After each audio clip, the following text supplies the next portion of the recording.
जय हिंद साथियों, एक बार फिर से स्वागत है आपका अपने YouTube चैनल शिक्षा प्लस एकेडमी पर।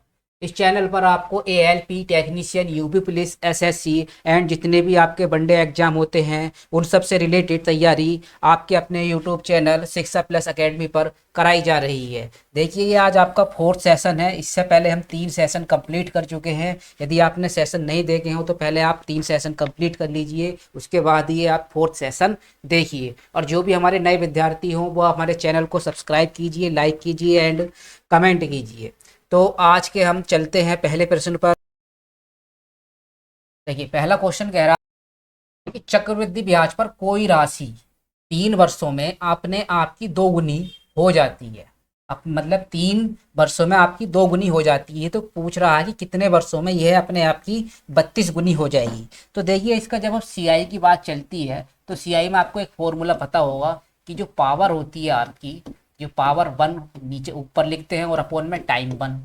ऐसी दूसरी कंडीशन के लिए लिखते हैं हम पावर 2, जो दूसरी पावर होती है, और यहाँ पर लिख देते हैं हम टाइम 2। ये हम देखेंगे इसमें पावर 1 मतलब ये कह रहा है 3 वर्षों में, तो टाइम जो दे रखा है वो T1 की वैल्यू यहाँ पर 3 वर्ष दे रखी है। इसके बाद फिर कह रहा है कि अपने आप की दोगुनी हो रही है। कितने गुनी हो रही है यहाँ पर? मतलब दोगुनी हो रही है। तो दोगुनी का मतलब क्या हो गया? 2 टाइम, इसे हम लिख सकते हैं 2 की पावर 1। और ऐसे ही कितना है? 32 गुनी। 32 गुनी को हम कैसे लिख सकते हैं? इसे हम लिख सकते हैं 2 की पावर 5।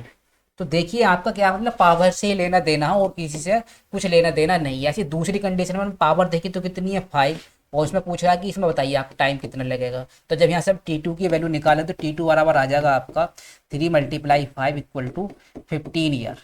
मतलब 15 वर्ष बाद वो राशि कितने गुनी हो जाएगी? आपकी 32 गुनी हो जाएगी। इसलिए इसका ऑप्शन करेक्ट क्या हो जाएगा? आपका ऑप्शन नंबर सी, 15 वर्ष। चलिए नेक्स्ट क्वेश्चन पर हम चलते हैं।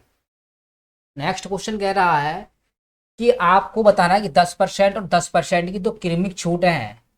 मतलब 10% और 10% दो छूटें हैं, तो फाइनली मतलब आपको डिस्काउंट बताना है कि उसे कितने परसेंट दे जाएगा। तो इसका तो वही ऑप्शन, वही फॉर्मूला होता है कि A+B और AB/100।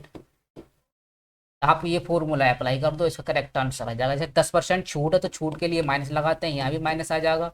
और यहाँ प्लस है मतलब कितना? -10 और मल्टीप्लाई -10 और अपॉन में 100। जब इसे सोल्व करेंगे -20 ये बनेगा, माइनस माइनस प्लस बन जाएगा, ये आपका बन आ जाएगा। 20 में से बन गए तो कितना है? -19%। माइनस क्या रिप्रेजेंट कर रहा है? माइनस रिप्रेजेंट कर रहा है कि लेस को कम कर रहा है। तो इसका आंसर क्या हो जाएगा आपका? 19%। चलिए नेक्स्ट क्वेश्चन पर हम चलते हैं। 5 वर्षों में कितने रुपए हैं? ₹100 की राशि पर साधारण ब्याज मूलधन का 2/5 है। तो ब्याज की रेट बताइए। मैं रेट फाइंड करनी है, तो तुम्हें पता होना कि यहाँ पे प्रिंसिपल जो दे रखा है वो ₹100 दे रखा है। रेट हमें निकालनी है। और जो टाइम दे रखा है वो 5 ईयर दे रखा है। और जो SI जो दे रखा है, SI क्या कह रहा है? जो साधारण ब्याज जो है वो मूलधन का 2/5। मूलधन कितना माना था? मतलब एक्स का ही तुम्हारा 2/5 है। तो ये आपको गिवन डाटा दे रखा है। और अब तुम जानते हो कि फॉर्मूला क्या होता है? फॉर्मूला होता है SI बराबर प्रिंसिपल और रेट और मल्टीप्लाई टाइम और अपॉन में 100। तो आप फिल कर दीजिए इसमें। SI कितना? मतलब 2/5x। और प्रिंसिपल कितना है? एक्स। और रेट हमें फाइंड करनी है। और टाइम कितना दे रखा है इसमें? 5 ईयर। और अपॉन में 100। तो देखिए, एक्स से एक्स कैंसिल आउट हो जाएगा। और 5 से डिवाइड करेंगे 20 बार, और 5 से डिवाइड करेंगे तो ये भी 4 बार। तो रेट जो आ गई यहाँ पर 2 × 4 इक्वल टू कितनी आ गई आपकी? 8% यहाँ पर रेट है। तो इसका करेक्ट ऑप्शन क्या हो जाएगा? Option number B. चलिए नेक्स्ट क्वेश्चन पर हम चलते हैं। नेक्स्ट क्वेश्चन क्या? यदि 6500 रुपये की राशि, मतलब कैसे दे रखी है इसमें? अर्धवार्षिक रूप से दे रखी है। 10% वार्षिक चक्रवृद्धि ब्याज पर 2 वर्षों के लिए उधार ली जा रही है। तो हमें फाइंड जो करना है वो मिश्रधन फाइंड करना है। मिश्रधन क्या होता है? मिश्रधन होता है प्रिंसिपल और प्लस जो आपका CI है। क्या है? जो आपका CI है, कंपाउंड इंटरेस्ट। तो देखिए, यहाँ पर हम क्या बात करते हैं, जब अर्धवार्षिक होती है तो जो रेट जो हो जाती है वो रेट हो जाती है आपकी आधी हो जाती है। और टाइम क्या हो जाता है आपका? टाइम जो होता है आपका 2 टाइम्स, मतलब आधी होती है तो वो उसका 2 टाइम्स होता है। 2 × 2 इक्वल टू कितना हो गया आपका? 4 हो गया। तो देखिए, यहाँ पर टाइम कितना दे रखा है? 4 ईयर। और यहाँ पर रेट कितनी दे रखी है इन्होंने? 5%। मतलब टाइम जो दे रखा है वो 4 ईयर दे रखा है और रेट दे रखी है इन्होंने 5%। बस यही तो है इसमें। अब हमें सी आई निकालना हो, जो जितना भी सी आई होगा वो हम प्रिंसिपल में ऐड कर देंगे, जबकि प्रिंसिपल उन्होंने कह रहे हैं कि प्रिंसिपल है आपका 6500। तो देखिए जब रेट टाइम 4 वर्ष होती है तो सी आई मैंने बताया था कि यहाँ पर हम डाटा फिल कर देते हैं, ये 4 आ जाएगा, ये आपका 3 आ जाएगा, और प्लस फिर 2 ईयर आगा, और फिर आगा तुम्हारा 1 ईयर। तो बस इसमें डाटा फिल कर दीजिए और आपका आंसर आ जाएगा। तो देखिए जब हम इसका 5% निकालेंगे, 6500 का 5% कितना होता है, देखिए 5/100, ये हम इस तरह से निकालते हैं। तो जब हम इस तरह से निकाल लेंगे तो इसकी मल्टीप्लाई करेंगे कितना आ जाएगा 325। ऐसे ही अब हम 325 का कितना निकालेंगे, जब हम इसका भी 5% निकालेंगे तो 5% क्या आएगा इसका, मतलब 16.25 आएगा। कितना आएगा 16.25। और जब आप 16.25 का भी कितना परसेंट निकालोगे, इसका जब तुम 5% निकालोगे कितने का, 16.25 का, तो आगा तुम्हारा 0.8125। बट जो 0.8125 होता है वो इसमें ऐड कर देते हैं। जब हम इसमें ऐड करेंगे 16.25 तो कितना आगा 12, 5, 5 और 1 6, 8 2 10, 6 और 1 7, मतलब 17.0625। इसमें आ जाएगा आपको 17.0625। और ऐसे ही अब तुम इसका क्या निकालोगे, इसका भी तुम 5% निकालोगे। और जब तुम इसका 5% निकालोगे तो इसका 5% क्या आएगा, इसे हम फाइंड करेंगे तो ये बन जाएगा आपका, ये बन जाएगा 25, और 5 मतलब ये बन जाएगा 31, और ये बन जाएगा 5, और ये बन जाएगा 8।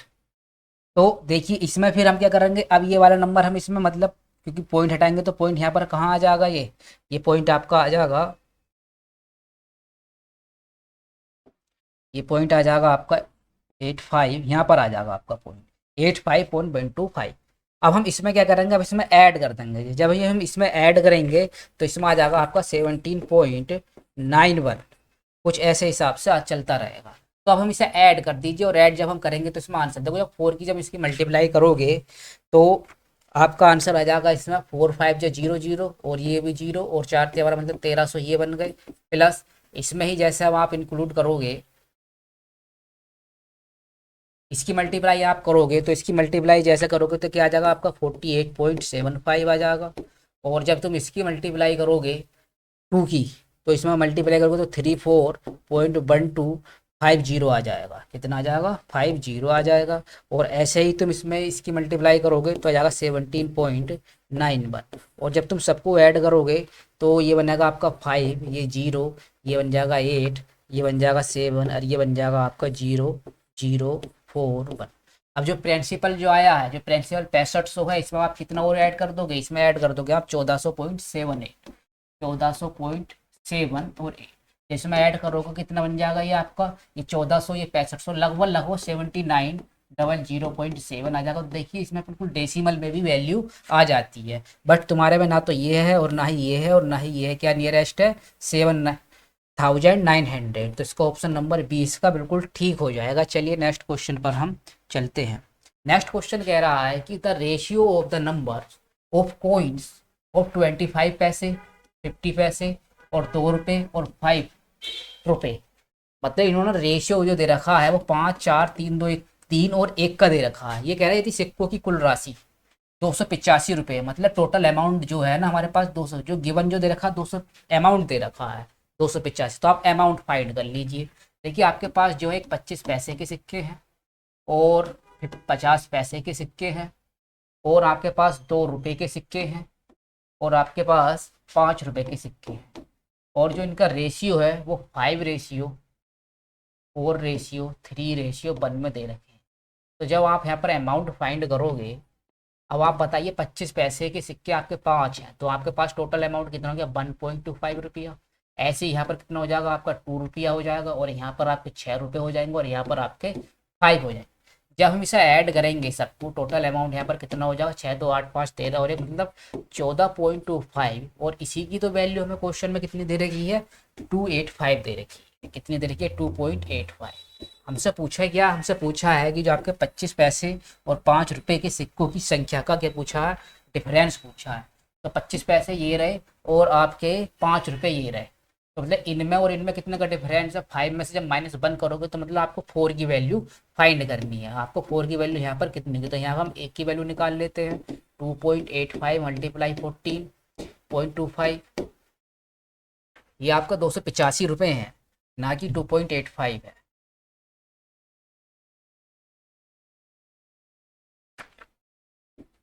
ये 285 रुपये हैं और ये भी आपके 285 रुपये हैं। तो जब हम 4 की वैल्यू निकालेंगे तो 285 और मल्टीप्लाई 14.25 और कितने की, मतलब 4 की वैल्यू हमें फाइंड करते। तो यहाँ से जब तुम डेसिमल हटाओगे तो यहाँ पर डबल जीरो आ जाएंगे और आप 25 से डिवाइड कर दो तो 25 5 जा मतलब कितनी बार जाएगा ये आपका, ये जाएगा आपका 5 जा बार, 6 जा बार ज़्यादा हो रहा है।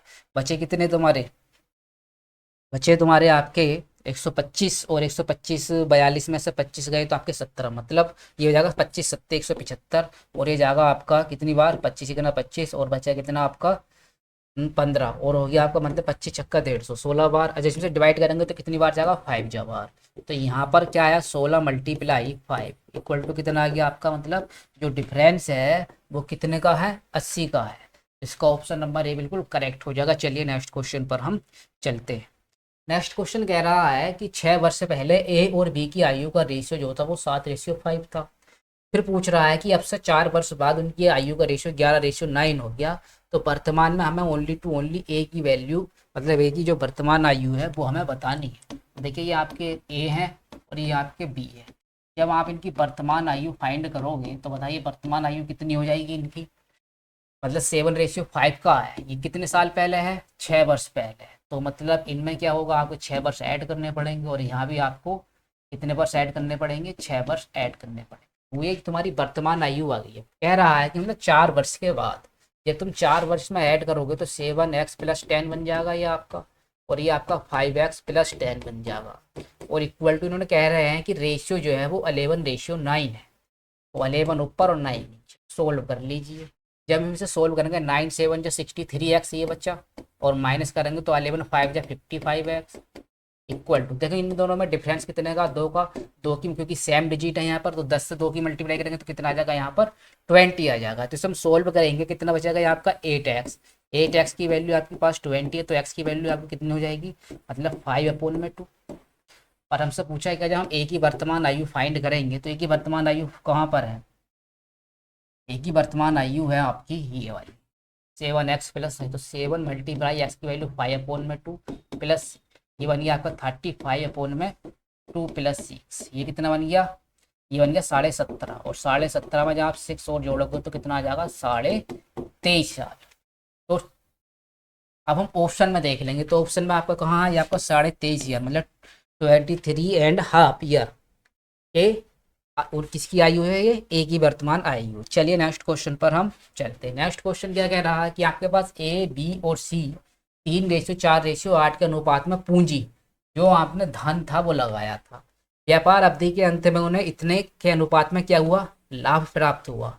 तो बस हमसे किसका रेशियो पूछा है, समय का रेशियो पूछा है। तो आप ये बताइए जब आप कोई भी बिजनेस स्टार्ट करते हो तो आपको लाभ या प्रॉफिट कब होता है। लाभ जब होता है जब आपने कोई धन या फिर आपने कोई पूंजी लगाई, कितने समय के लिए, जितने भी आप समय के लिए लगाते हो तो वो आपका क्या कहलाता है, लाभ कहलाता है। तो हम जब हम यहाँ से हम समय की वैल्यू निकालेंगे तो समय यहाँ पर कितना हो जाएगा, जब यहाँ पर समय फाइंड करेंगे तो लाभ ऊपर आ जाएगा धन। मतलब कुछ पता चला कि अगर हम लाभ को धन से प्रोवाइड कर मतलब डिवाइड करते हैं तो हमसे किसका रेशियो आ जाता है, समय का। तो समय का मतलब पहले क्या लाभ, लाभ देखो कहाँ पर है, वही कह रहा है कि अंत में उन्हें लाभ ये हुआ। तो लाभ जो हुआ है जो किसका है, ये आपका प्रॉफिट है। ये लाभ जो कह रहे हैं 2:3:5 यही तो है।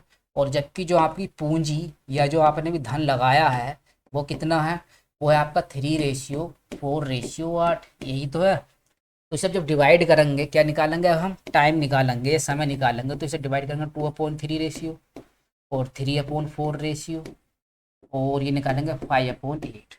आप क्या करेंगे, इसे सिंप्लीफाई कर लीजिए। 3 4 8 का एलसीएम कितना आ जाएगा आपका, 12 आ रहा है क्या, नहीं 12 तो नहीं आ रहा, 24 आएगा। तो 24 से हम क्या कर देंगे, मल्टीप्लाई कर देंगे। तो आप यहाँ भी 24 से मल्टीप्लाई कर दीजिए, यहाँ भी आप 24 से मल्टीप्लाई और यहाँ भी आप 24। जैसे डिवाइड करोगे तो ये बनेगा आपका 16 और जब वहाँ से डिवाइड करोगे तो ये बनेगा आपका 18 और जब आपसे डिवाइड करोगे तो कितना आ जाएगा आपका 15।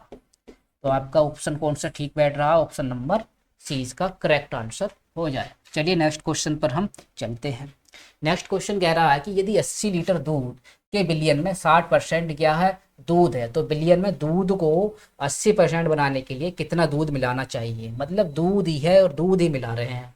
तो देखिए क्या होता है इसमें, आपके पास एक मिल्क है और आपके पास एक वाटर, इन दोनों का रेशियो क्या दे रखा है, मतलब टोटल जो सोल्यूशन है वो हमारा कितना है, 80 लीटर है। अब 80 लीटर में जो मिल्क है ना, जब हम इसका 80 लीटर का 60% निकालेंगे तो बताओ कितना आ जाएगा। तो ये आ जाएगा आपका 48, मतलब मिल्क कितना है, 80 लीटर में 48 लीटर तो मिल्क है, तो फिर आपका जो वाटर बचा होगा वो कितना, 40%, या फिर 60 में मतलब 80 में से 48 घटा दीजिए, तो कितना आ जाएगा, ये आपका 32 आ जाएगा। तो मतलब ये कितना, ये वाटर है वो मिल्क है, तो वाटर और मिल्क कितना दे रखा है, मिल्क है आपका 48 और वाटर है आपका 32। बस क्वेश्चन यहाँ पर हो गया सोल्व। अब देखो वो क्या कह रहा है, मतलब दूध, ये पूछ रहा है कितना दूध, तो दूध तो ऊपर वाला है, जब दूध हमसे पूछा है तो दूध में हम क्या करेंगे, दूध में हम दूध ही मिलाएंगे, मतलब एक्स जितना ही मिला लिया। फिर वो कह रहा है कि कितना दूध मिलाएं कि जो सोल्यूशन है वो 80% बन जाए, मतलब जो आपको दूध को 80%, तो 80% जो ऊपर वाला तो दूध ही, तो ये 80%, टोटल 100% होता है, तो कितना बचा आपका 20%। सोल्व कर लीजिए, 20 से 4 जवार जाएगा, और ये बचा तुम्हारा 48 प्लस का एक्स इक्वल टू, ये बना 4 दूनी 8 और 4 तिया 12, मतलब एक्स की वैल्यू यहाँ पर कितनी आ गई बताइए। तो ये आ गई आपकी 12 में 4 गया 8, मतलब 80 लीटर। तो उसमें कितना दूध मिलाया होगा आपका, 80 लीटर मिलाया होगा, जिसका ऑप्शन नंबर डी ठीक है। चलिए नेक्स्ट क्वेश्चन पर हम चलते हैं। नेक्स्ट क्वेश्चन कह रहा है कि ए और बी मिलकर किसी कार्य को 48 दिनों में करते हैं, ए बी का 4 गुना। देखिए इसका है मतलब बी का 4 गुना जो है वो ए कार्य कुशल है, तो बी अकेले कार्य को कितने दिनों में करे। तो देखिए आपको जो रेशियो जो दे रखा है वो एफिशिएंसी का रेशियो दे रखा है, कितना दे रखा है, मतलब ए जो है वो बी की, ए जो कर रहे हैं वो बी का 4 गुना, तो बी मान लो एक्स मान लो या 1 मान लो, तो इसका 4 गुना कितना हो जाएगा आपका, ये हो जाएगा टोटल। अब ए और बी मिलकर जब हम काम करेंगे, इन्होंने टोटल काम कितना करा 48 दिनों में, टोटल यहाँ पर कितना है, मतलब 4 + 1 5, ये आ गया आपका टोटल।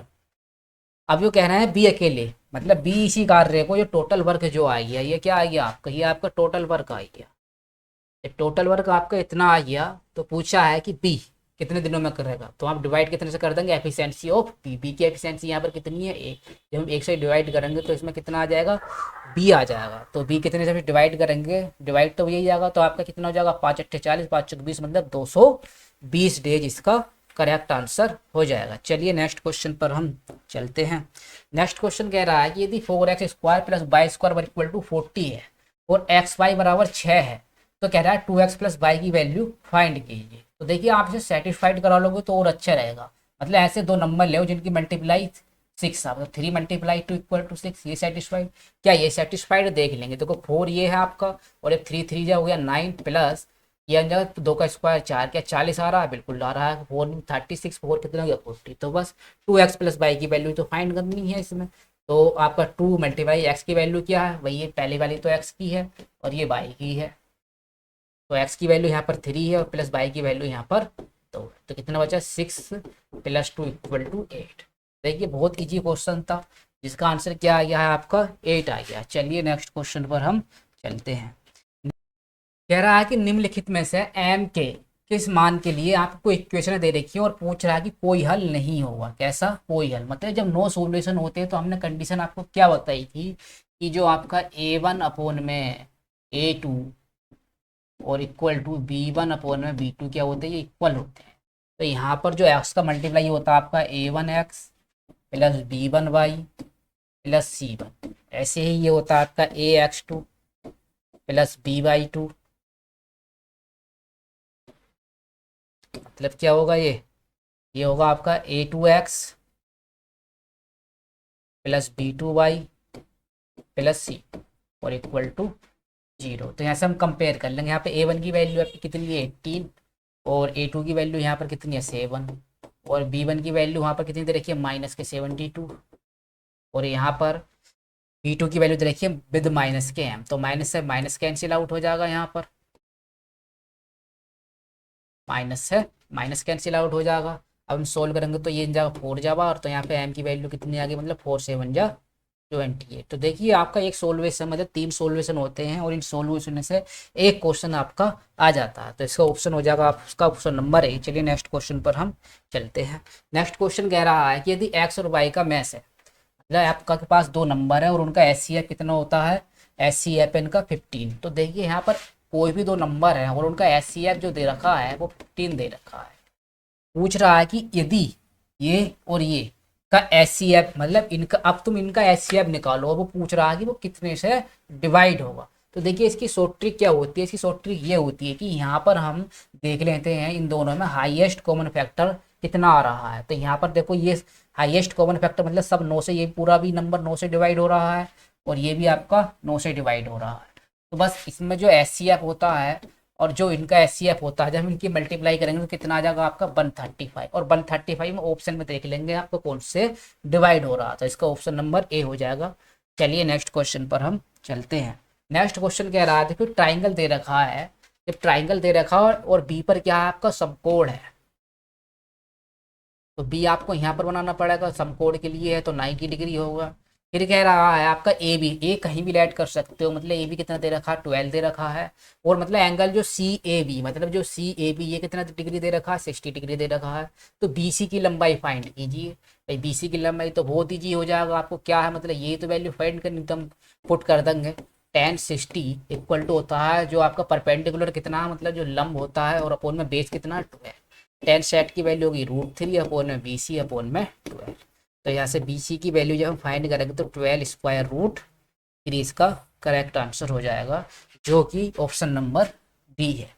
चलिए नेक्स्ट क्वेश्चन पर हम चलते हैं। कह रहा है कि एक समबाहुभुज के विकर्णों की संख्या फाइंड कर लेना, नंबर ऑफ डायगोनल बताने हैं, और जबकि जिसके अंत्यकोणों का योग 2700 डिग्री दे रखा है।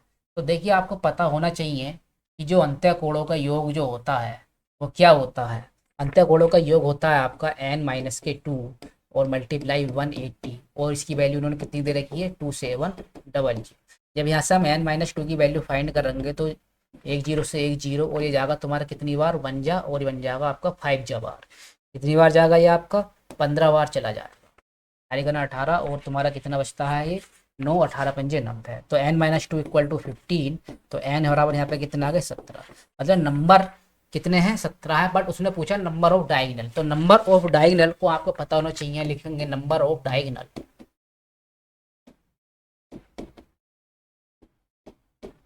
नंबर ऑफ डायगोनल क्या होते हैं, नंबर ऑफ डायगोनल होते हैं n और n-3 और अपॉन में 2। n की वैल्यू यहाँ पर कितनी तरीके 17 और 17 में 3 गए तो 14 और डिवाइड बाई 2, तो ये आपका क्या हो जाएगा 17 का ही मल्टीपल हो जाएगा, तो इसका ऑप्शन नंबर बी हो जाएगा। तो चलिए नेक्स्ट क्वेश्चन पर हम चलते हैं। नेक्स्ट क्वेश्चन कह रहा है कि एक समलंब की दो समांतर भुजाओं की लंबाइयों के बीच का जो डिफरेंस है वो 12 सेंटीमीटर है, और इन दोनों समांतर भुजाओं की जो बीच की दूरी जो दे रखी है वो 60 दे रखी है। और पूछ रहा मतलब इनका एरिया जो दे रखा है वो भी हमें गिवन है। तो पूछा क्या, वो पूछा प्रत्येक समांतर भुजा की लंबाई ज्ञात कीजिए। जो आपकी जो दो पैरेलल लाइन है, ये वाली एक ये वाली लाइन होती है और एक ये वाली लाइन होती है। तो ये पूछ रहा है कि इनकी लंबाई बताइए, इनकी लेंथ क्या क्या है। तो जब हम क्या बनाते हैं समलंब बनाते हैं, तो समलंब कैसे बनाते हैं, कुछ इस तरह से बनाते हैं। ये आपका समलंब है, मान लो ये वाली एक्स है, क्योंकि डिफरेंस 3 का है तो ये पूरी x+3 होगी। और क्या दे रखा है इसमें, मतलब बीच की दूरी 60 दे रखी है, जो समांतर भुजा उनकी बीच की दूरी 60 दे रखी है, और समांतर भुजाओं की लंबाई का बीच का अंतर जो दे रखा है वो 12 दे रखा है। कितना दे रखा है 12 दे रखा है। तो यहाँ पर जो डिफरेंस कितना होना चाहिए 12, क्योंकि इन दोनों का डिफरेंस कितना आ गया 12। तो तुम जानते हो कि एरिया क्या होता है, जब हम इसका एरिया फाइंड करेंगे, एरिया क्या होता है, एरिया होता है 1/2 मल्टीप्लाई समांतर भुजाओं का योग, समांतर भुजाओं का योग मल्टीप्लाई और उनके बीच की दूरी, मतलब बीच की दूरी। तो वैल्यू पुट कर दो, एरिया दे रखा है वो 1380 का दे रखा है इन्होंने, और 1/2 समांतर भुजाओं का जब इनका योग करेंगे तो x + x + 12, ये पूरी एक भुजा है, ये पूरी एक भुजा है, मल्टीप्लाई उनके बीच की दूरी दे रखी है वो 60 दे रखी है। जब हम इसे सोल्व करेंगे तो देखो एक जीरो से एक जीरो ये वाला कैंसिल आउट हो जाएगा और 2 से 3 जा बार ये भी कट गया। और सोल्व हम करेंगे 3 से जा रहा है क्या, हाँ जा रहा है, 3 चौक 12 और 3 एक बच्चा और ये 18, 3 6 18, मतलब इधर बचा तुम्हारा 46 और इक्वल टू एक्स, और एक्स आपके 2x प्लस 12। तो 46 में से गए तो आपके बचा है 34 इक्वल टू 2x, तो x की वैल्यू यहाँ पर कितनी आ गई आपकी 17 आ गई। तो जब एक साइड 17 आ गई तो दूसरी साइड यहाँ पर कितनी होगी, दूसरी साइड जो होगी आपकी ये वाली दूसरी साइड होगी 17 प्लस के 12 इक्वल टू कितना हो गया आपका 29। मतलब एक तो 29 है और एक 17 है, तो इसमें करेक्ट ऑप्शन आपका क्या हो जाएगा, सी हो जाएगा। देखिए जब आपने पहले ही फाइंड कर लिया था कि जो पहली साइड है वो 17 है, तो आपको दूसरी निकालने की जरूरत नहीं, क्योंकि एक ही ऑप्शन में क्या दे रखा है, 17 दे रखा है। चलिए नेक्स्ट क्वेश्चन पर हम चलते हैं।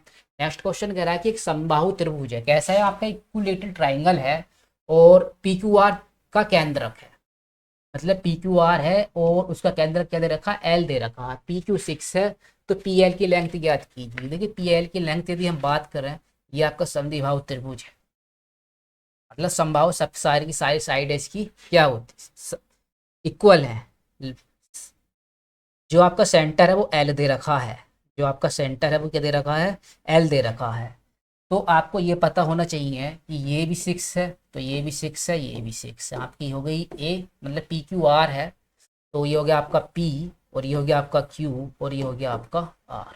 पूछा क्या हमसे, पूछा है ओनली पी एल। जब पी एल की बात करेंगे तो तुम्हें ये भी पता होना चाहिए कि कोई भी जो सेंट्रोइड को जो डिवाइड करता है वो टू रेशियो 1 में डिवाइड करता है। देखिए अब हम तुम्हें जानते हो कि जो इक्विलेटरल ट्राइंगल है उसकी हाइट क्या होती है, जो इक्विलेटरल ट्राइंगल है उसकी हाइट होती है आपकी √3/2 मल्टीप्लाई साइड, यही तो होती है। और इन्होंने हाइट कितनी दे रखी है, मतलब पी क्यू की ही वैल्यू, हाइट इन्होंने कुछ नहीं दे रखा है। तो इसमें हम फाइंड करेंगे, हाइट करेंगे तो √3/2, साइड कितनी दे रखी है 6, इसे हम डिवाइडेड करेंगे तो यहाँ पर आ गया 3√3, क्या आ गया ये आपका हाइट आई है। और तुम्हें पता है जो हाइट जो होती है वो 2:1 में डिवाइड होती है। हमसे तो ओनली पी एल कितना है, ये यहाँ से लेकर यहाँ तक की डिस्टेंस पता नहीं है। जब यहाँ से यहाँ तक की डिस्टेंस कितनी है 2 है और टोटल कितनी है 3 है, और पूरी हाइट कितनी है 3√3, बस सोल्व कर लीजिए, 3 से 3 कैंसिल आउट, 2√3 किसकी लेंथ आ गई है, ये लेंथ आ गई आपकी पी एल की, तो इसका ऑप्शन नंबर हो जाएगा सी। चलिए देखिए इसमें क्या दे रखा है, हाइट भी दे रखी है, तो जरूरी नहीं है कि यही वाला ऑप्शन होगा, क्या निकालेंगे हम पूरा क्वेश्चन सोल्व करते हैं, इसलिए इसका आंसर 2√3 हो जाएगा। चलिए नेक्स्ट क्वेश्चन पर हम चलते हैं। नेक्स्ट क्वेश्चन आपका कह रहा है कि 5 सेंटीमीटर त्रिज्या वाले एक वृत्त के अंदर बने वर्ग का परिमाप। देखिए क्या है, ये आपका एक सर्कल है और इस सर्कल में आपका एक आयत या आप जो स्क्वायर जो बना हुआ है ये आपका बना हुआ है। देखिए मैं इसे दोबारा बनाता हूँ।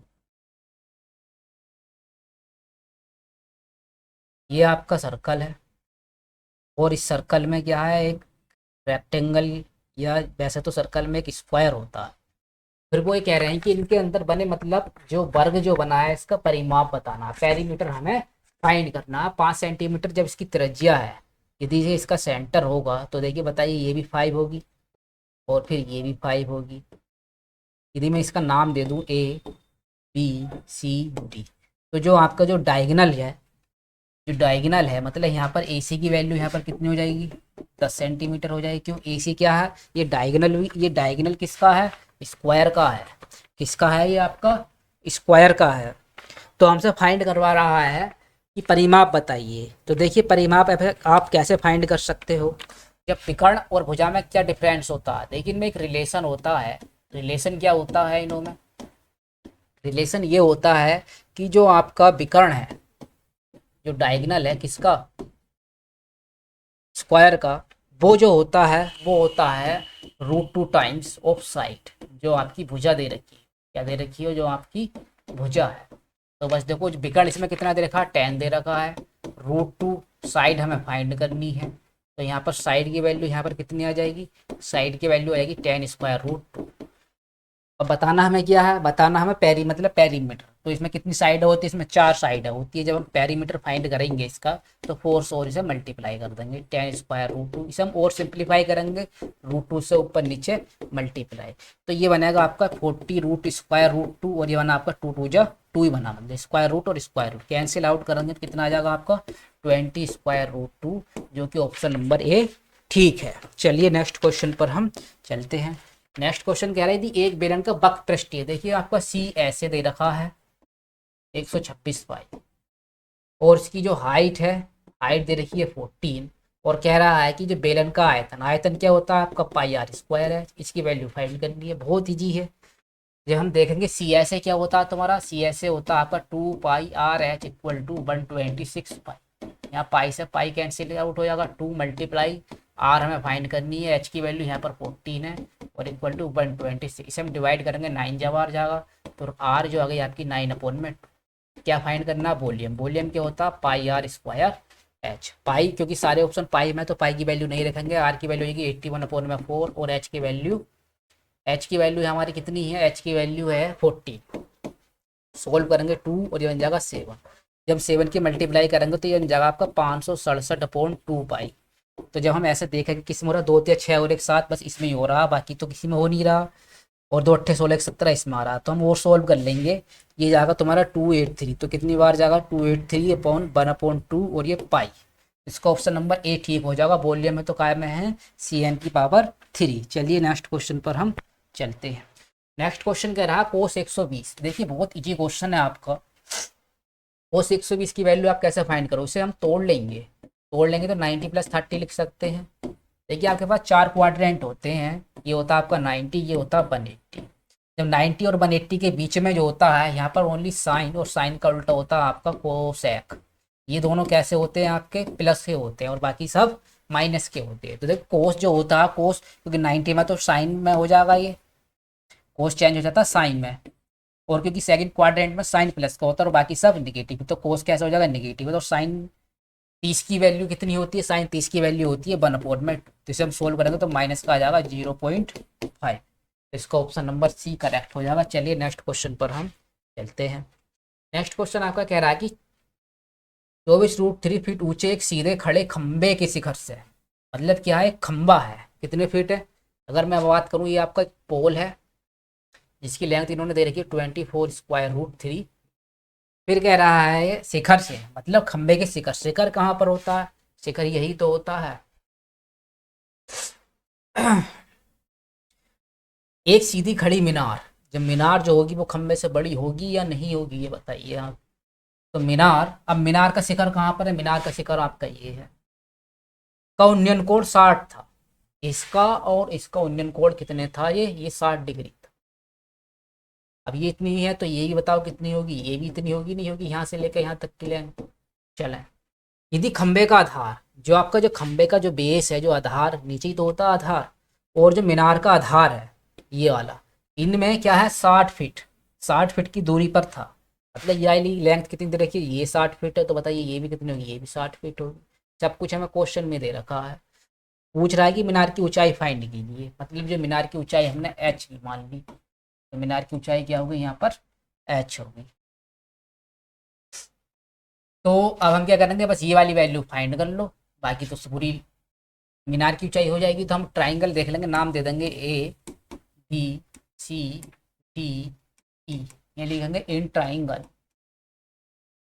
ABC। तो ABC में हम लगाएंगे 1060, क्या लगाएंगे हम 1060 बराबर होता है जो आपका लंब हाइट h है और आधार कितना दे रखा है 60 दे रखा है। 1060 की वैल्यू होती है √3 बराबर h/60। तो h यहाँ पर कितनी आ गई 60/√3। और वो कह रहा है तो मीनार, जब हम मीनार की ऊंचाई ये वाली बताओ, ये वाली ऊंचाई कितनी होगी, तो 60√3 तो ये आपकी ये हो गई, मतलब ये √3 कहाँ पहुँच जाएगा, ये इसमें डिवाइड में पहुँच जाएगा, ये 60 तो 60√3 ये है और 24√3 ये है, तो दोनों को जब हम ऐड करेंगे कितना बन जाएगा आपका 84√3। इसका ऑप्शन नंबर है बिल्कुल ठीक हो जाएगा। चलिए नेक्स्ट क्वेश्चन पर हम चलते हैं। नेक्स्ट क्वेश्चन आपका कह रहा है बहुत ही अच्छा क्वेश्चन है, कुछ भी नहीं है इसमें, और आपको सिर्फ एक ही फॉर्मूला याद होना चाहिए कि जो आपका बहुलक होता है, बहुलक इक्वल टू होता है 3 माध्यिका -2 माध्य। अब हम इसमें डाटा पुट कर देंगे, मतलब माध्य कितना है 60 है तो माध्य लिख दो 2 × 60। और क्या दे रखा है, माध्य का 48 है तो माध्य का 48 पुट कर दो। पूछा क्या, बहुलक, बहुलक की तो पूछा हमसे। तो बहुलक जब हम फाइंड करेंगे, इसे मल्टीपल सॉल्व करेंगे तो 3×8 = 24 और मतलब यूनिट डिजिट 4 आ रहा होगा वैसे तो डायरेक्ट आप ऑप्शन के लगोगे 4 इधर है, 0 इधर बच रहा है, तो 4 में से 0 घटाएंगे तो 424 हो जाएगा। और आप इसे सोल्व कर लीजिए, ये बन जाएगा 3×12 और 2 आपका 14 और माइनस के 120। जब माइनस करेंगे कितना आ जाएगा आपका 24। जब यूनिट डिजिट मिल जाता है तो हमें पूरे क्वेश्चन सोल्व करने की जरूरत नहीं रहती है, बशर्ते कि ऑप्शन एक ही मैच होना चाहिए। नेक्स्ट क्वेश्चन कह रहा है कि इनमें से कौन सी संख्या जो है वो 15 से विभाजित है। तो अब आप 15 से जब डिवाइड करोगे तो 15 के जो प्राइम फैक्टर होते हैं 5 × 3 होते हैं। भाई 5 से तो सभी ऑप्शन का कर रहे हैं, क्यों, 5 की रूलिंग ये होती है कि लास्ट डिजिट या तो 0 होना चाहिए या फिर 5। जब हम 3 का चेक करेंगे तो हम 3 की रूलिंग क्या होती है कि उनका डिजिटल सम जो होना चाहिए या सम ऑफ डिजिट जो होनी चाहिए वो 3 होनी चाहिए या फिर 3 का ही मल्टीपल। पहला ऑप्शन देखते हैं, 4 और 3 7, 6 13, 13 4 17, 2 19 और 6 25 और 5 30। इसको हम ऐड करेंगे 3, बिल्कुल ठीक है, तो आपका यही ऑप्शन हो जाएगा। और ऑप्शन आप चेक करोगे, 4 2 6 6 12, 4 16, 2 18 18 और 6 24 और ये आ रहा है आपका डिजिटल सम 29, मतलब इनका सम ऑफ डिजिट आ रहा 29। ऐसी 4 4 8 6 14, 4 18 और 2 20 और 6 26 और ये आ रहा तुम्हारा 31। और ऐसा आ रहा 9 और 6 15 और 4 19 और 2 21 और 6 27 और 5 ये आ रहा आपका 30। तो 30 कहाँ पर आ रहा है, यहाँ पर आ रहा है, जो कि 3 से डिवाइड है, तो इसलिए ये पूरा का पूरा नंबर कितने से डिवाइड हो जाएगा, 15 से हो जाएगा। ये कहाँ से था, ये डिविजिबिलिटी चैप्टर से था। चलिए नेक्स्ट क्वेश्चन पर हम चलते हैं। नेक्स्ट क्वेश्चन आपका कह रहा है कि देखिए दो संख्याएं हैं आपके पास और दो संख्याओं का गुणनफल कितना दे रखा है, 1890 दे रखा है। तो उन संख्याओं में 3 का अंतर है, मतलब डिफरेंस भी 3 का दे रखा है, तो उन संख्याओं का एलसीएम फाइंड कीजिए। हमें फाइंड क्या करना है, हमें फाइंड जो करना है एलसीएम फाइंड करना है। तो देखिए दो संख्याओं का गुणनफल मान लेते हैं हम, और नंबर क्या है लेट कर लेते हैं। लेट नंबर हमने कर लिया एक्स।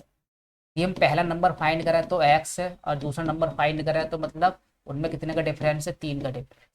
अकॉर्डिंग टू क्वेश्चन मतलब प्रोडक्ट जो दे रखा है वो एक्स और एक्स प्लस 3। डायरेक्ट आप यही वाली लाइन लिखोगे कि इनका प्रोडक्ट कितना दे रखा है, इतना दे रखा है। तो देखिए ये आपकी क्या बन रही है, ये आपकी क्वाड्रेटिक इक्वेशन बन जाएगी। जब इसे सोल्व करेंगे तो x² प्लस के 3x और ये बन जाएगा माइनस के 1890 और इक्वल टू 0। तो देखिए जब हम इसके फैक्टर करोगे, इसके फैक्टर आ जाएंगे 45 और 42। मतलब ऐसे दो नंबर लीजिए जिनका डिफरेंस आवे, तो ये माइनस का हो जाएगा और ये तुम्हारा प्लस का हो जाएगा। और यहाँ पे कितना है, तो जब हम इसकी वैल्यू हो जाएंगे, ये तो माइनस का 45 आ जाएगा और ये तुम्हारा प्लस का 42 हो जाएगा। तो मतलब एक्स की तुम्हारे पास कितनी वैल्यू होगी, 2 वैल्यू होगी। ये आपको पता होना चाहिए क्या, कि मतलब पहले हम जैसे दो नंबर लेते हैं जिनको प्रोडक्ट 1890 है और जो माइनस करें तो 3 आना चाहिए। अब ये 45 और 42 आ गए, हम डिवाइड एक बार क्या ऐसा कर देते हैं, इसके एक्स के ही मल्टीपल, एक्स का मल्टीपल यहाँ पर कितना है, ओनली 1 है। एक्स का मल्टीपल ओनली 1 है, तो 1 से मतलब क्या करेंगे हम यहाँ पर एक बार माइनस से हम डिवाइड और कर देते हैं, तो माइनस जो प्लस का था वो माइनस में चेंज हो जाती है और जो माइनस का है वो प्लस में। तो यहाँ पर एक्स के आपके पास 2 वैल्यू, क्योंकि ये क्या है आपकी, ये तो निगेटिव है, इसे तो हम क्या कर देंगे नेगलेक्ट कर देंगे।